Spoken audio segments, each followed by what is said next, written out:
Do you know who PRL is? I don't. I went to the Transit Advisory Board meeting, I think last week, and I got Zoom bombed. It's like the They first one have of those. been warning us about that, so we do have.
Should we wait until?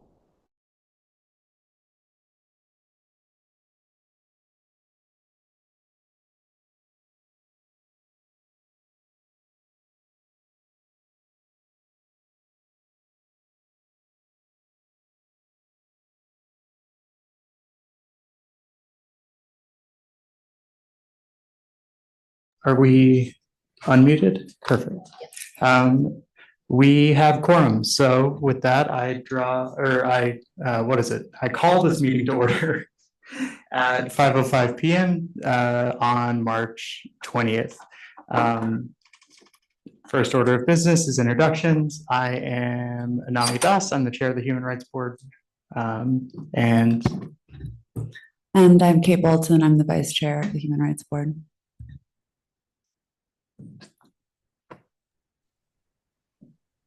So Larry No-Host board member. Oh, sorry. Jack Chippay, board member. awesome. And staff, would y'all like to introduce yourselves? Vanessa Arbayo, Bank On Program Manager. Dr. Nina Cooper, Community Empowerment Officer. Oh, yeah.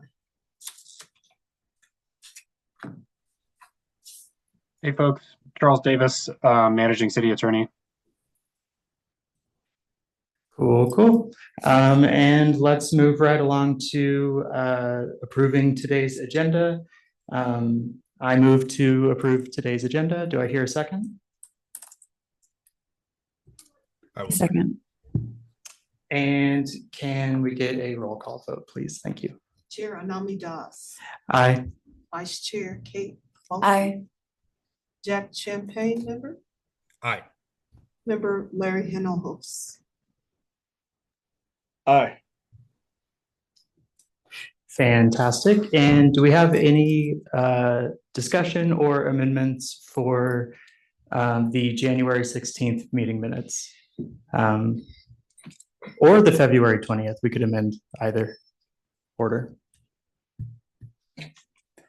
Hearing none, do I hear a motion to approve the meeting minutes for both January and February of this year? I motion.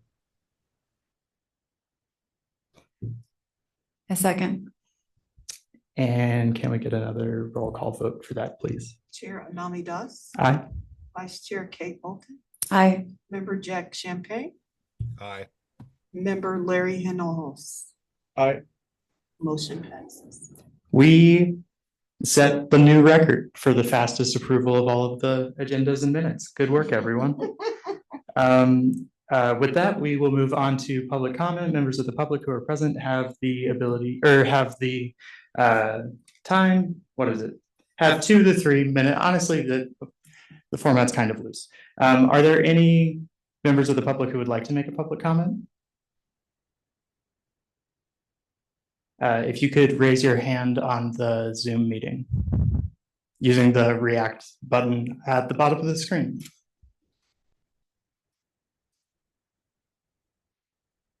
Seeing none, we will move right along to the director's report for the Office of Civil Rights / OEI in the This- interim. The report for OEI is so robust. I will just hit a few highlights of things that are going on, but I'll focus on OCR and financial empowerment, where there's been the greatest interest.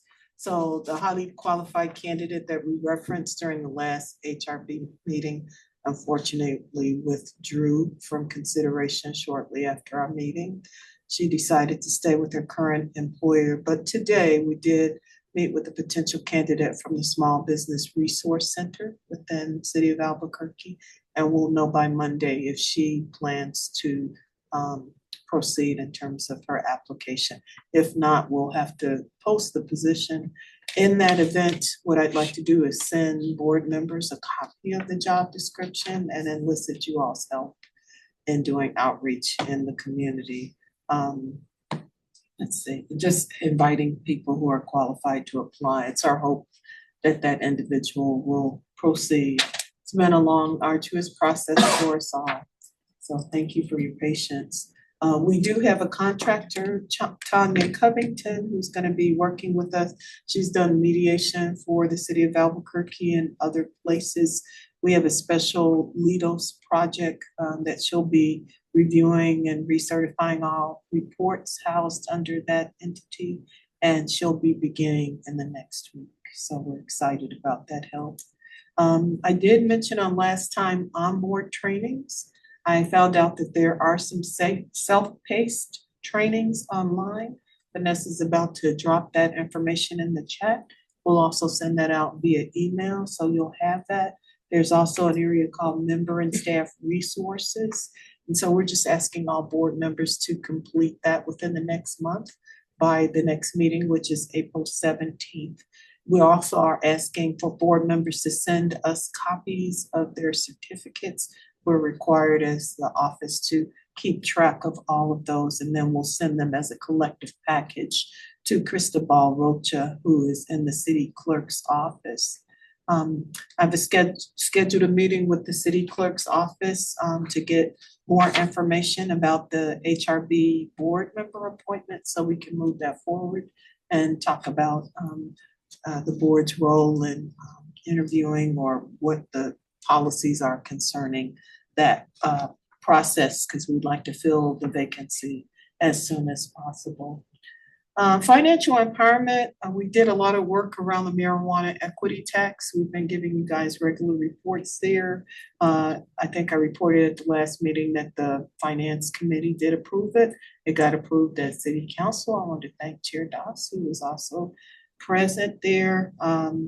It was a narrow margin, but it did get through. And on yesterday, the mayor did sign it into an official ordinance. So we're moving ahead on that. The disbursements are gonna go out to the selected candidates by April 15th. We've got a very quick timeline that we're working with. Two schools, Whittier and also Carlos Ray Elementary. We have 4 parent meetings set up, 2 in each location for the next week, where we'll go through the requirements of the program. We'll have bank on representatives there to sign up people if they don't have checking accounts, so that we can arrange direct deposit. We're also arranging for several intakes and so forth that will provide them wraparound services. So it won't just be giving them the money, but providing them some training to change behaviors and move them towards wealth building. Vanessa, why don't you report on the bank on stuff? We had some financial education presentations. There's a division with Youth and Family Services that supports families that have youth 5 and under. They're low to moderate income level, so we were asked to go out and provide a training. So I partnered with New Senda, and they kind of talked about with the families how to talk about money with your kids to kind of have them, understand how that works. But also, it was really nice to have her mention and talk to the families about how, you have some of these benefits that you can also utilize in your budgeting. And you shouldn't be shamed in that. And it's a way for you to try and help you and then learn how to manage your money with that. So it went over really well. The associate director for the department said everyone really enjoyed that training. We had a financial education training for some of our part-time city youth employees. We are currently, next week, we're gonna be at Gateway for their resource fair that they're having on the 27th. So we're planning on being out there. And then I was also asked to start partnering with HHH for their Better Way Forward program, the participants in that program, to try and help them establish banking relationships. So. We also had, going back to FE, our second financial advisory board meeting this week, which went very well, where we established 3, 6, and 12-month goals and are working towards the strategic plan for that. We also participated in a listening session with FDIC, special invite, so I wanted to share about that. Something that we've been working on the policy side, our Office of Black Community Engagement has been participating in a national Black to the Future public policy initiative. And one of the areas that they had decided upon was doing advocacy for individuals to have them exempt from the cosmetology requirement. And the reason for that is people can go through the whole training, but if they're natural hair braiders, there are no trainings for that, yet it was being required. So for the last 2 months since the session started, we've been meeting with different legislators and so forth, have a lot of community representatives that have been going up with us to Santa Fe. We went through 2 committees in the House and passed on the House floor, 2 committees in the Senate, and just today got passage on the Senate floor. So that will be going to the governor for approval. So that's a public policy endeavor, which we're happy about, especially because the level of community engagement that's been involved with that. Also, with the Office of Black Community Engagement, we've hosted Asian student exchange. We've had some deliveries of keynote addresses for Black History Month. The Office of Immigrant and Refugee Affairs, we did a presentation at Indivisible. We've been doing a lot of know your right type things. We've participated at the City of Albuquerque's Youth Fair and done a lot of work with APD on domestic violence. Office of Native American Affairs, you've been hearing about that housing survey. It is good to be released, and we're looking at a public date for dissemination in April, probably either at the Indian Public Cultural Center or the Albuquerque Museum. So you'll hear more information about that. Most all of the offices participated in Roundhouse Days for their specific cultural events. A lot of stuff going on around culture change. We completed the first round of Racial Equity 101 training for City of Albuquerque employees and volunteers. We did a culture change session with APD ambassadors. About 30 APD officers participated. We're planning a cultural competency and sensitivity training for Metro security. And we've been doing a number of consultations with the planning department. Let's see, I think that's quite a lot. I'll stop there. Thank you so much.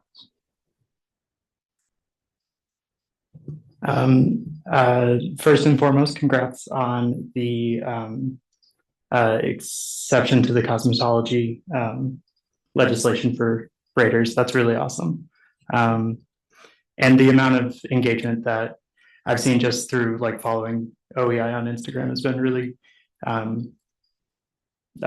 impressive. City civic engagement doesn't normally, I don't know, pop off like that. It was really cool. That's something we're very, very passionate about. Any endeavor we do is to make sure the community's right behind us. So we're going to continue working hard on that. And also making sure that the HRB board gets way advanced notification as soon as flyers are being delivered to us to send them to the board, because we would love that participation as well. Thank you, Chair Doss. Thank you. I have one question, or no, I have two questions. And then I'll open the floor for any members who have additional questions. But the first one is with the interim mediator position that Tanya Covington will be filling. Will that include working on or delivering the report of the discrimination complaint submissions that have been Yes, over the last year? ones that were submitted online. Mhm. There was some difficulty when we switched which department was handling that. Unfortunately, what also happened is it was the end of the contract and we weren't informed until later. So that's why we're having her bring her in so we can expedite the responses on that. Thank you. And with the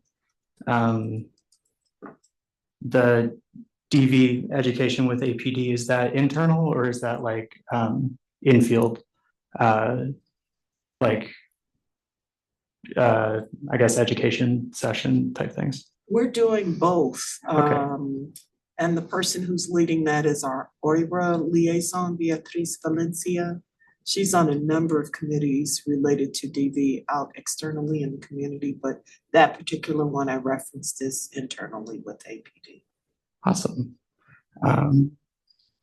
And is that something you'd like more information on moving forward? That would be awesome. Yeah, that'd be really cool. Are there any other questions from other members of the board?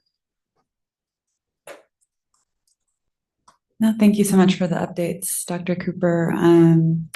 So the summary you referenced around online complaint submissions that this contractor will be working on, when would we expect to have that kind of synthesis available to sort of review? We haven't met, so I need to find out like how robust her availability is. I know that she just actually left the city of Albuquerque and retired, was the word I was looking for. So I just need to know as soon as she can start and how many hours. We have it set up that she can work full-time if she has that availability. So that's, once I have that information, I'll be able to give you some feedback on turnaround, but for me, as soon as possible. Thanks so much. Sure. This is member Jack Champagne. Apologize for the lack of a webcam. Has there been any work in the Black engagement initiatives with any partners within the community? Yes, Naima Pickett is really a superstar in that area. She's doing a tremendous amount of engagement. I mean, really all of our population offices, that's really a priority, is partnership with the community. So the HARE initiative in terms of public policy was just one example. Another major thing that she's been doing is called the Ujima Collective.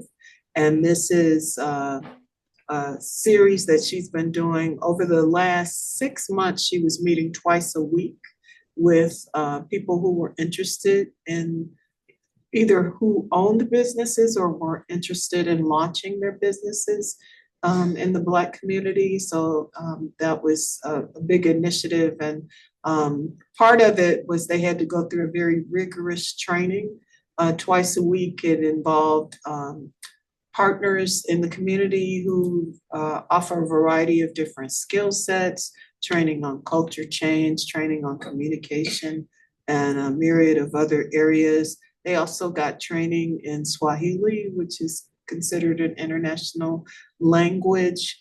They did portfolios, they had to do presentations and videos and a number of that kind of stuff.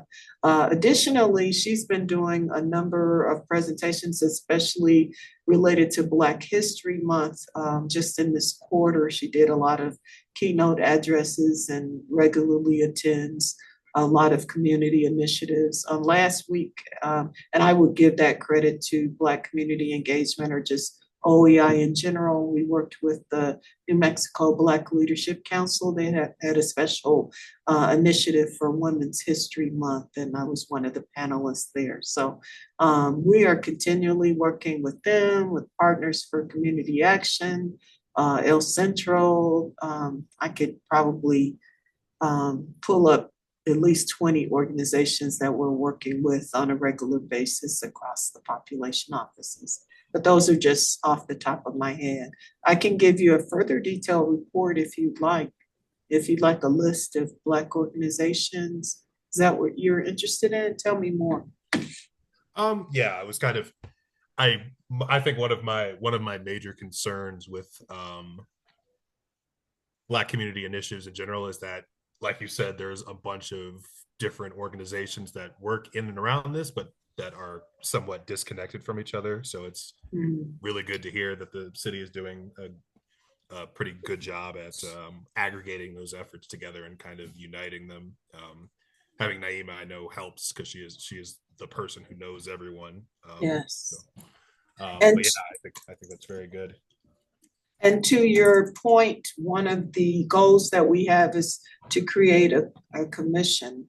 I don't know if it's going to be called Commission on African American Affairs, but it's going to be similar to like the Human Rights Board and what the Native American Commission does. So our goal is to at least to have the infrastructure in place to start that before the end of the year. End of the fiscal year. So that would be by the end of June. Our plan is to have that commission in place. Very good. Thank you. Of course.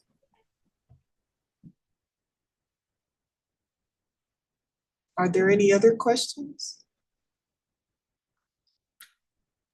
No questions, just great work. Thank you. Thank you for that report. Thank you, Larry. Awesome, thank you. With that, we will move on the agenda to subcommittee reviews.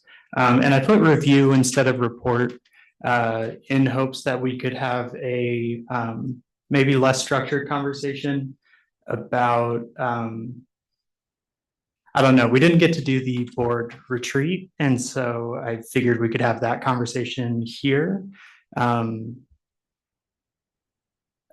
conversation being discussing like what the chairs have in mind for their subcommittees and ways in which the board can assist and facilitate subcommittee success. And also wanted to create an opportunity for folks who might want to like switch whichever subcommittee they're working with to express that. If that is the case, it's not a suggestion as much as it is a opportunity. But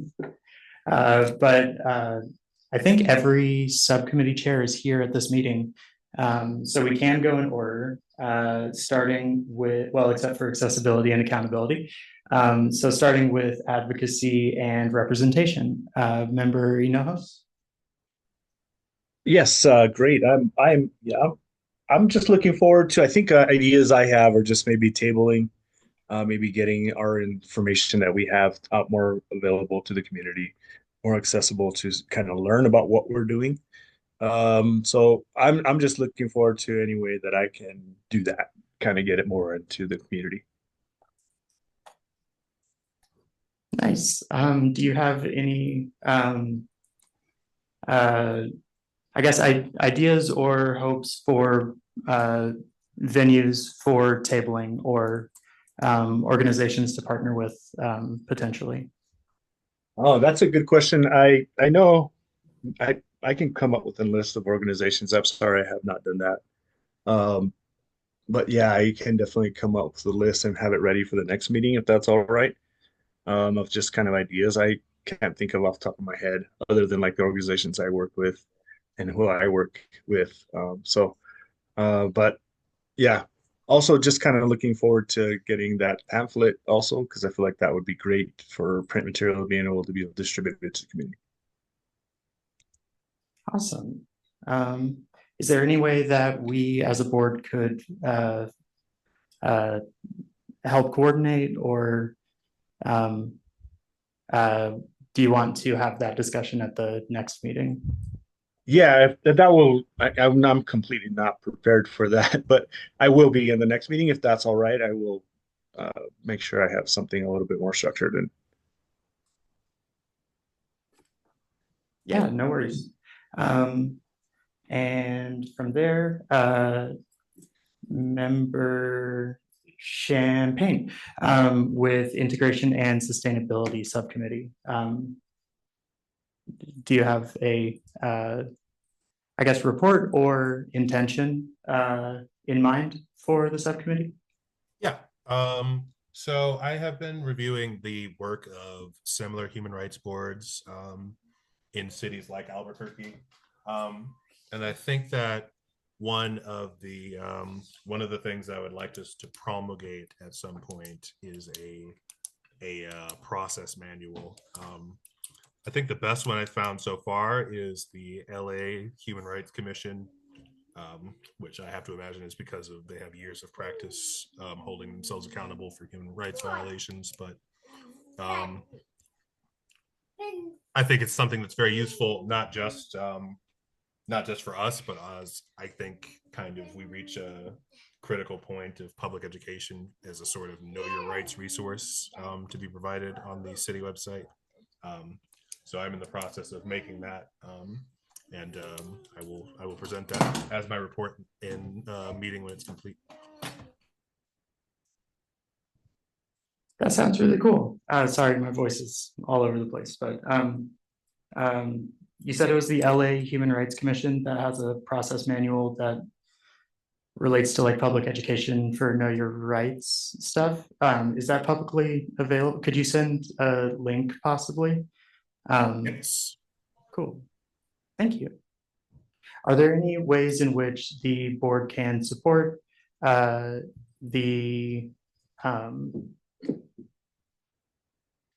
subcommittee in that process?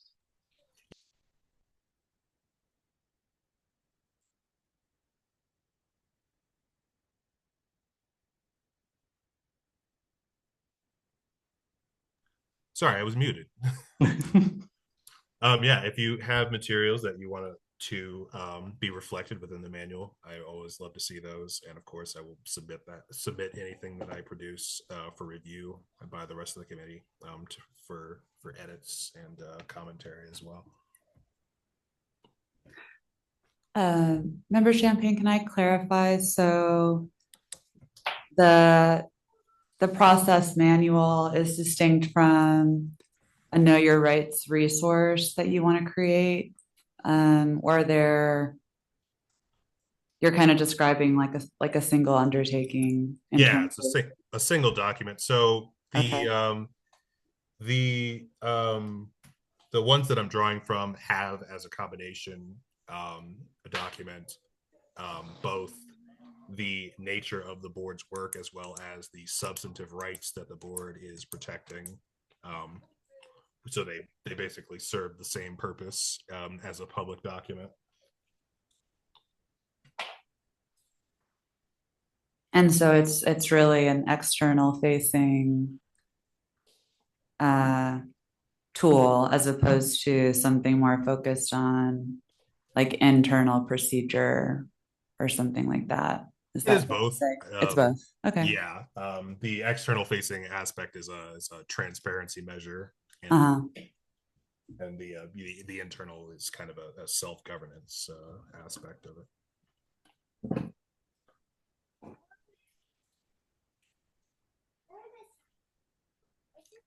Thanks so much. Yeah, of course. Cool. With that, we will move on to the Research, Investigation, and Policy Subcommittee with Vice Chair Bolton. Yeah, so I actually would appreciate some discussion here around resolutions to prioritize. So in January, we had referred six different resolutions to the committee, and two of those we voted on in our last meeting, HRB standards and the resolution around metro security, 2025-01 and 2025-06. But there are four others, with diverse areas of focus and wanting to be thoughtful in the process of reviewing and revising them. I have looked at them all, have, edits that I think we could contemplate, but also would, I think, to be thoughtful about it as a board, we would maybe consider one or two in turn as opposed to four in one go. So of those four remaining draft resolutions, thinking about what we want to prioritize in the next meeting relative to, maybe a little later this spring and early summer. Any feedback on that, Chair Doss? My thoughts mostly are, at this point, I believe you have spent the most time carefully considering each resolution. So I would like to know what priority or what prioritization you have in mind at this time. And I have one note on resolution or draft resolution 25-2, just because it relates to OCR and with the potential full-time staff member possibly coming on board or likely coming on board, like where that one might fit into like timing stuff. Like, should that wait until should that be after all of the other stuff? Or I don't know, we can get to that question last, but with the APD use of force, the encampment policy, and the ABQ ride ones, what are you thinking? I would like to prioritize the encampment policies. That's 2025-04. I think it dovetails nicely with our continuing work on the rights of people experiencing homelessness, and it's a way of continuing our focus there. I think you raised a good question around whether we hold on the complaint and the structure of that until this person comes on. I kind of lean yes. So maybe that's one that we table until then. But if I were to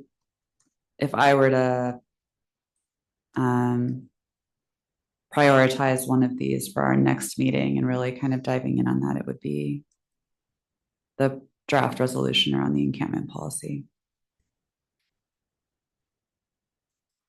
Board members, are there any additional thoughts on the prioritization between the draft resolutions?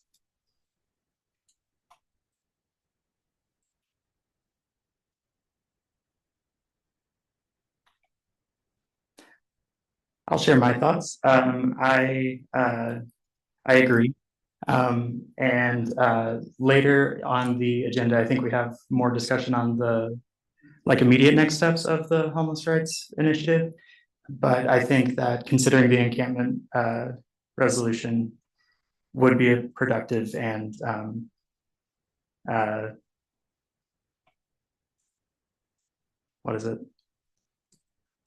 necessary next step along those lines. And then we can move the other two until we have more room for discussion on future agendas. Were there any other thoughts or discussions to be had? No, I mean, I think that so the timing of when to share a draft that could then be posted in advance of our next meeting, we'd want to share it with the city 2 weeks in advance minimum. Yeah, okay. So I'll plan on that. Goodness. Are there is there any way that the board could offer support or assist the subcommittee in any way?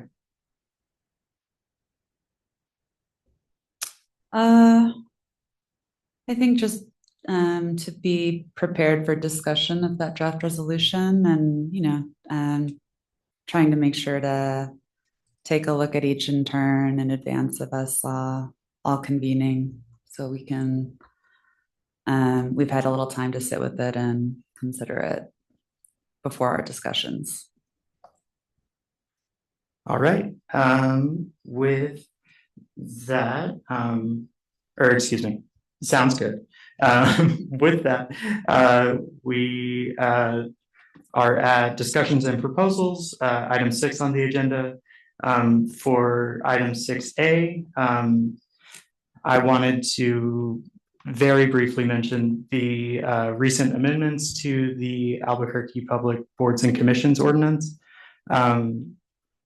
that I thought I had hyperlinked on the PDF, but I seem to have not done that. But I will send a follow-up email out to the board and staff to the ordinance so that y'all can look through it. I contributed a little bit. I worked with I didn't work with Counselor Basan. I made one suggestion and she did all of the work. I personally like the idea of improving government efficacy instead of efficiency. And I think that the amendments to the ordinance have the potential to do that. Hopefully we're avoiding efficiency at the sake of function. But yeah, I suggest all the board members look at that and just familiarize. It's probably incorporated into the board trainings, I imagine. Yeah, are there any questions? I might not be the authority to answer, but I will try my best.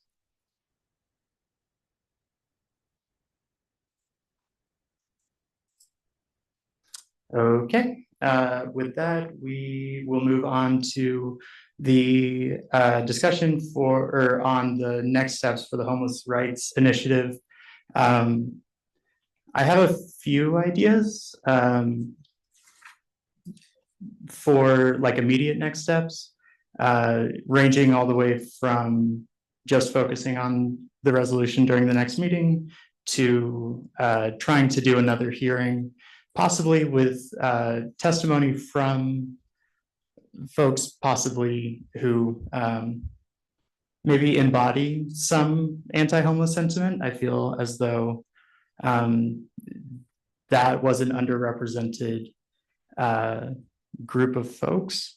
And I think that to have conversations about anti-homeless sentiment and not have any voices exemplifying anti-homeless sentiment, maybe that isn't the way to advertise it. But if a certain, or not a certain, if the sentiment is there, I think that in order for us to address it, we should do so openly and not talk about what we've heard or like the idea that's in our heads. That way it could be, I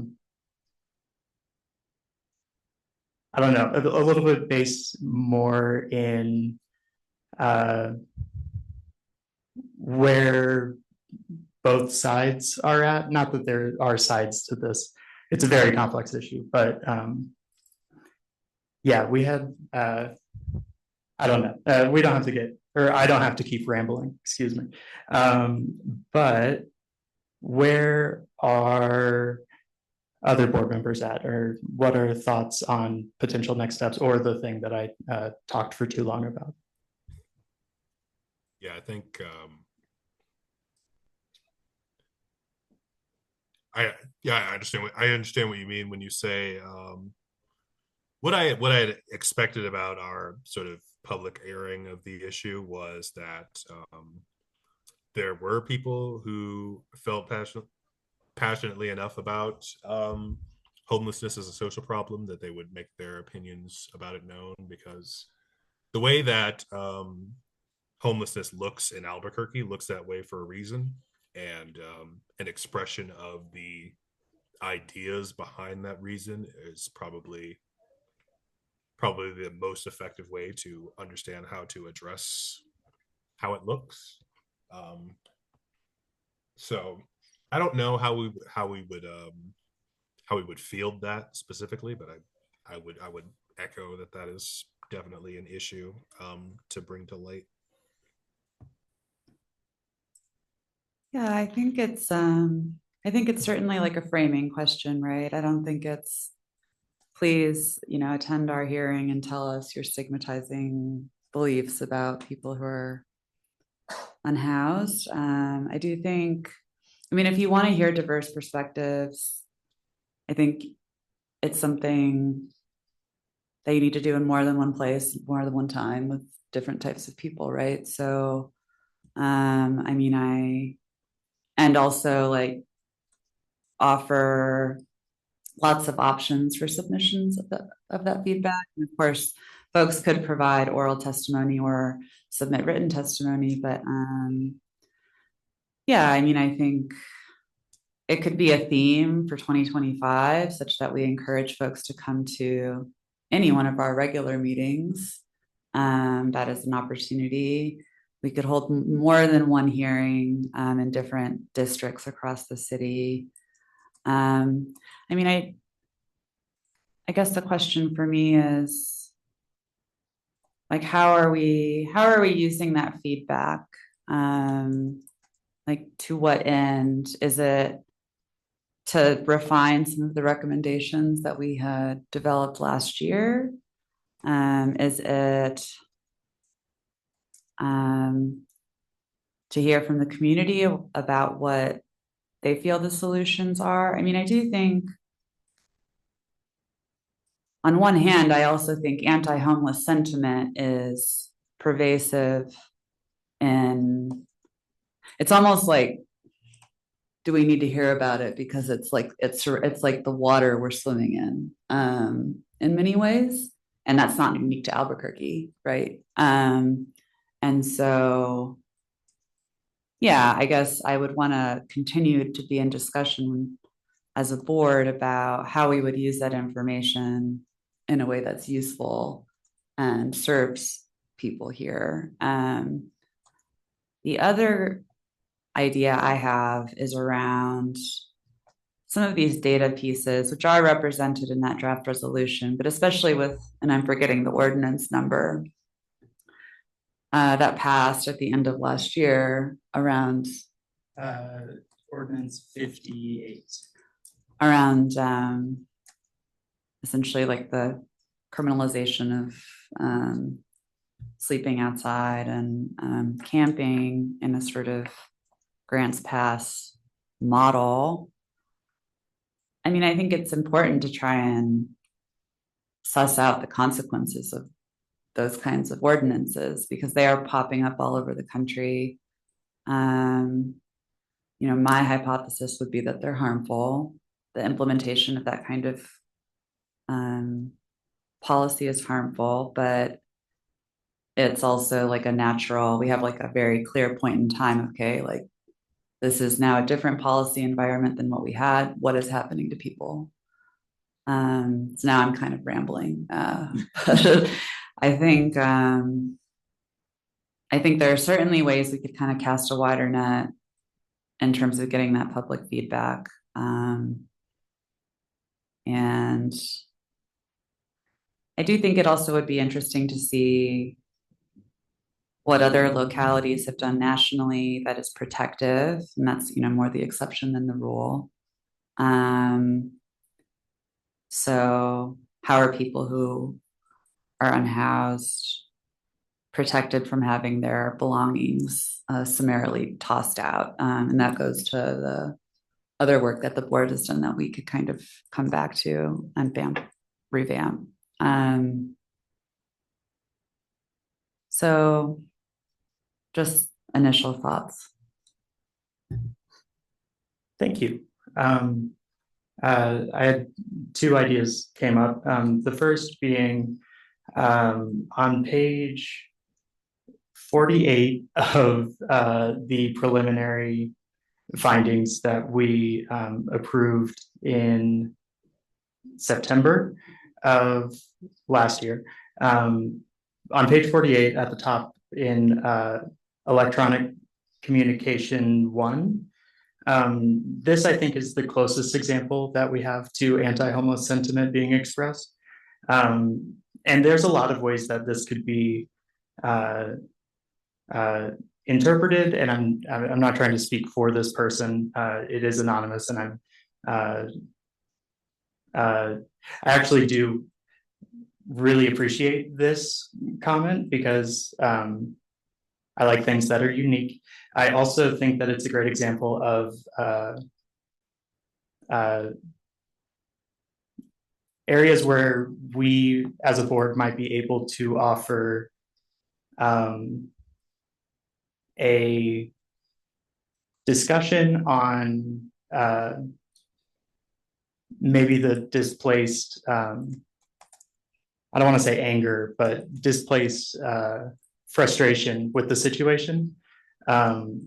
Because at the beginning of that statement, the person is talking about, or the person makes assumptions about us speaking poorly of business owners, which I personally would never do. And at the end, they also mentioned that they have to work 3 jobs in order to remain housed. And that is a point of common ground, in my opinion. So I guess point of personal privilege on that.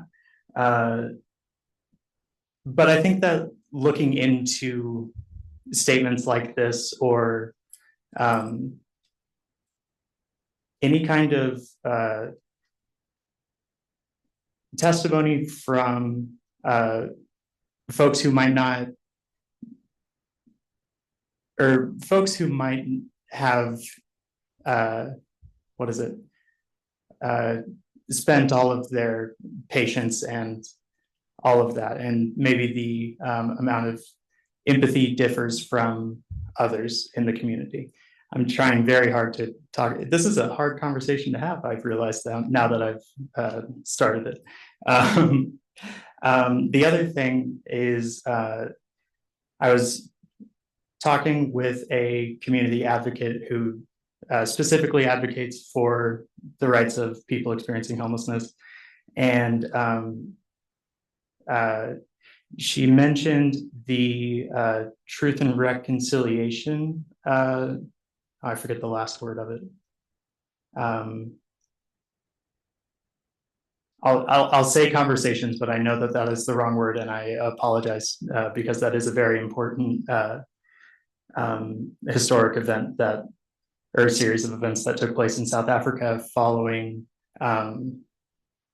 the transition out of South Africa being an apartheid state. Commission, thank you so much. I am so sorry. But I hadn't heard of that until that conversation with I hadn't heard of those until the conversation with the community advocate. And in learning about it, or learning about them, I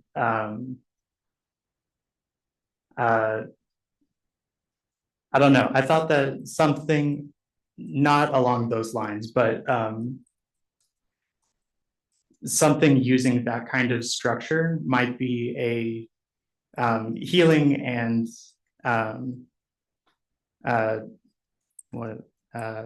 reunifying effort. I don't know. And if I spoke in a way that was, I don't know, reductive of the importance of the Truth and Reconciliation Commissions, I do apologize.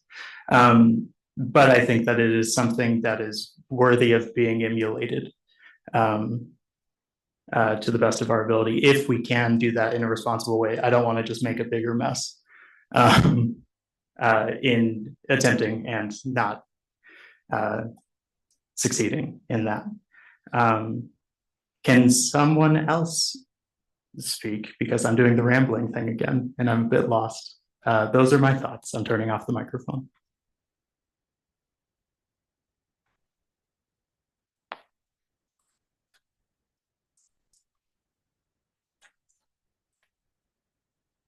All right. Well, we can move on. I do think that that is a conversation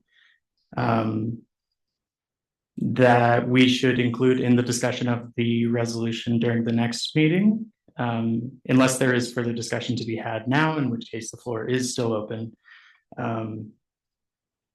for that. Otherwise, we can move on to announcements and adjourning.